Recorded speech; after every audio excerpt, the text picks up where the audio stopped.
Une usine militaire russe frappée à Penza, l'Ukraine dit avoir visé l'usine Electropribor au moment où des bombardements russes ciblaient la ville de Kherson. Amarrage réussi pour la capsule SpaceX Crew Dragon. 2 Américains, un Japonais et un Russe entament une mission de 6 mois sur l'ISS.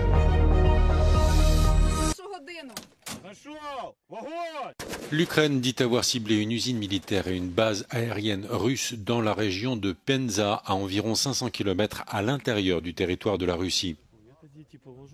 Selon le gouverneur de la région, Oleg Melnychenko, l'attaque de drones a fait un mort et 2 blessés.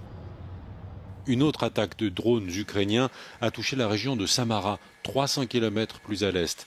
Selon les autorités locales, un homme a été tué par la chute des débris d'un drone ukrainien. Les attaques ont eu lieu dans la nuit de vendredi à samedi.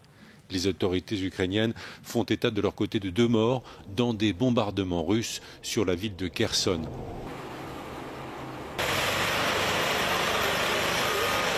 Donald Trump a donné à la Russie jusqu'à la fin de la semaine prochaine pour cesser les hostilités, faute de quoi les États-Unis imposeraient d'importantes sanctions économiques.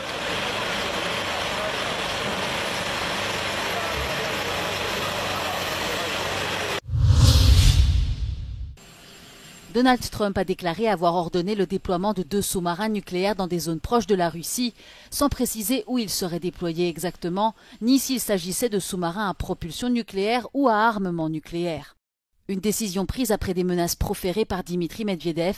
L'ancien dirigeant et actuel vice-président du Conseil de sécurité russe a rappelé au président américain sur les réseaux sociaux que Moscou disposait de capacités de frappe nucléaire de dernier recours datant de l'ère soviétique.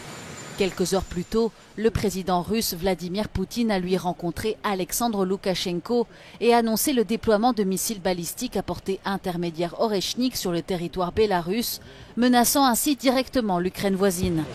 La Russie a également poursuivi ses attaques contre l'Ukraine, malgré les efforts déployés par les États-Unis pour parvenir à un accord de paix.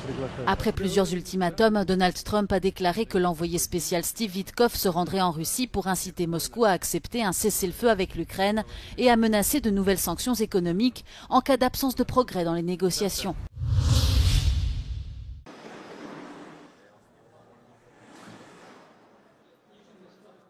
Après l'échec de 54 tentatives de formation de l'Assemblée nationale, le Kosovo se tourne maintenant vers la Cour constitutionnelle pour résoudre la crise politique qui empêche le Parlement de commencer son travail depuis les élections de février.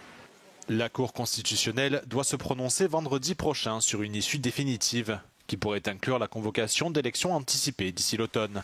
We are not interested in new elections. Of course, if the decision is taken to go into new elections, then we'll respect that and move forward with it. And if the Constitutional Court sees it as the only options to come out of this situation.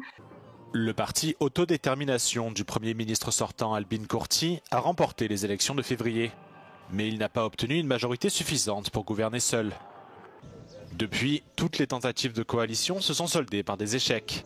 Et la crise s'est encore aggravée après plusieurs votes infructueux pour élire le président de l'Assemblée.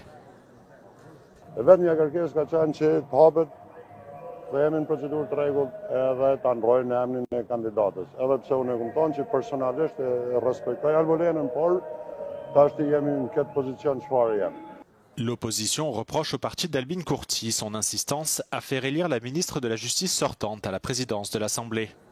Selon les forces politiques rivales, la formation du Premier ministre a tenté de violer la Constitution en proposant un vote à bulletin secret. La Cour constitutionnelle devra également se prononcer sur cette accusation.